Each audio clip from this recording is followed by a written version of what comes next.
Good afternoon again. कल जो पिछले टॉपिक हमने पढ़ा था वो था इवापोरेशन। थोड़ा मैं आपको रिमाइंड करा दूँ वापस से पिछला टॉपिक क्या था हमारा और क्या था उसके बारे में हमने क्या पढ़ा था। Evaporation is the process by which water changes from a liquid to a gas और वेपर। जिसमें क्या था, वाटर को हम चेंज कर रहे थे एक लिक्विड को किसमें, वेपर्स में या गैस में। ठीक है, तो आज है हमारा टॉपिक कंडेंसेशन। तो हम शुरू करते हैं आपका कंडेंसेशन।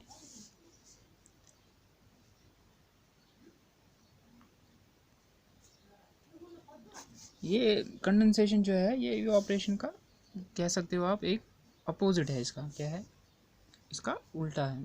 जैसे मैं इसका डेफिनेशंस कंडेंसेशन के बारे में लिखूं। Condensation is the process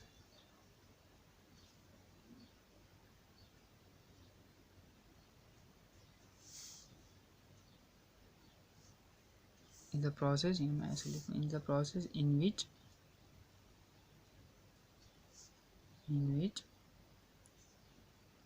water vapour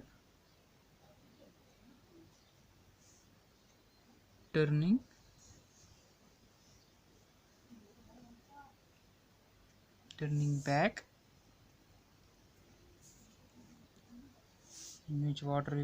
back into liquid जैसे वाटर में। ठीक है,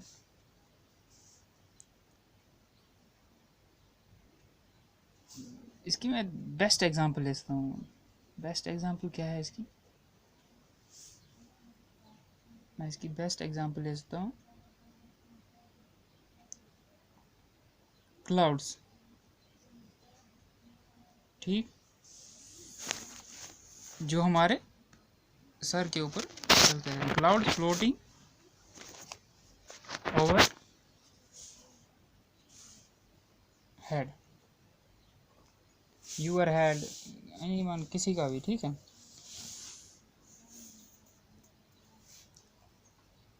क्लाउड्स इसकी एग्जांपल मैंने दी। अब मैं इसके बारे में बताऊं। And when the water droplets in clouds combine, they become heavy enough to form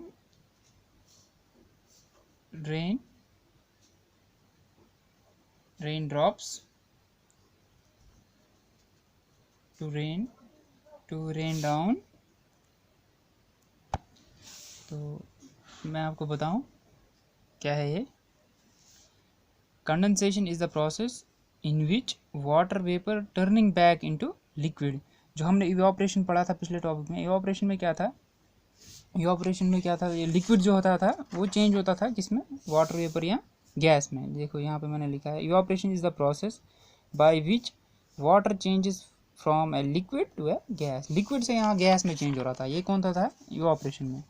जो कंडेंसेशन है उसमें क्या हो रहा है, इसमें समझो आप, जो गैस है या वेपर है वही चेंज हो रहा है लिक्विड में। मतलब ये कह सकते हो आप इवापोरेशन का एकदम उसका उल्टा। ठीक, तो इसलिए मैंने यहाँ लिखा condensation is the process in which water vapour turning back into liquid या लिक्विड फॉर्म में। ठीक है, एग्जांपल मैंने आपको इसकी दी बेस्ट। इसकी बेस्ट एग्जांपल जो है वो है, क्या बोलते हैं, क्लाउड्स, बादल।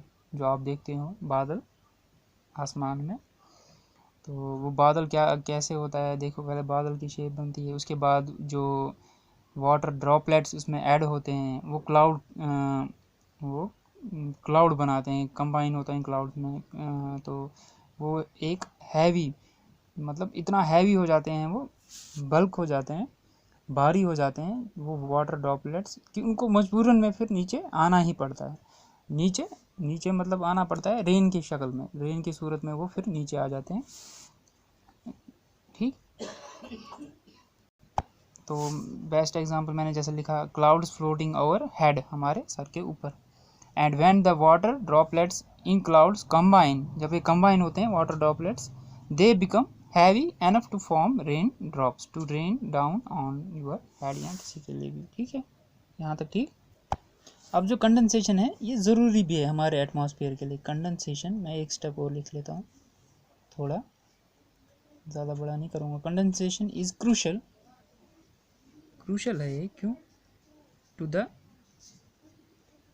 वाटर साइकिल, क्रूशल है किसके लिए? वाटर साइकिल जो हमारा, because it is responsible for the formation of clouds. ये जो वाटर साइकिल के लिए है, मतलब condensation is crucial to the water cycle, ये तो पता ही है वाटर साइकिल के लिए कितना ज़रूरी है ये। Because it is responsible for the formation of clouds, जो बादल हमारे बनते हैं उसके फॉर्मेशन के लिए ये बहुत ज़रूरी है कंडेंसेशन। ठीक, दीज क्लाउड्स, एक और चीज़, दीज क्लाउड्स में प्रोड्यूस प्रेसिपिटेशन, प्रेसिपिटेशन, ठीक है।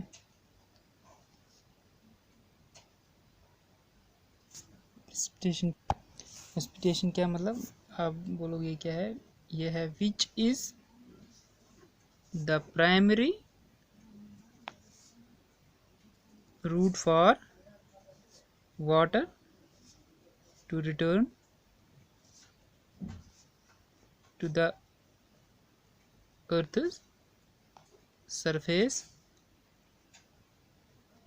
within the water cycle। एक चीज़ और, ये तो मैंने आपको ऊपर भी बताया, कंडेंसेशन क्या है? It is the opposite of evaporation, evaporation का उल्टा है। अगर आपको इवापोरेशन समझ आ जाएगा तो इवापोरेशन का सीधी सी बात है, आप कंडेंसेशन मतलब खुद भी कर सकते हो, खुद भी समझ सकते हो, क्योंकि मैंने आपको पहले ही बोला फर्स्ट टॉपिक में ही कि इवापोरेशन का उल्टा जो है, ये इवापोरेशन का उल्टा है कंडेंसेशन। ठीक, सिंपल सा है ये बिल्कुल। तो अब ये जो है कंडेंसेशन है, ये ज़रूरी भी है हमारे क्लाउड्स को बनाने के लिए, ये ज़रूरी है।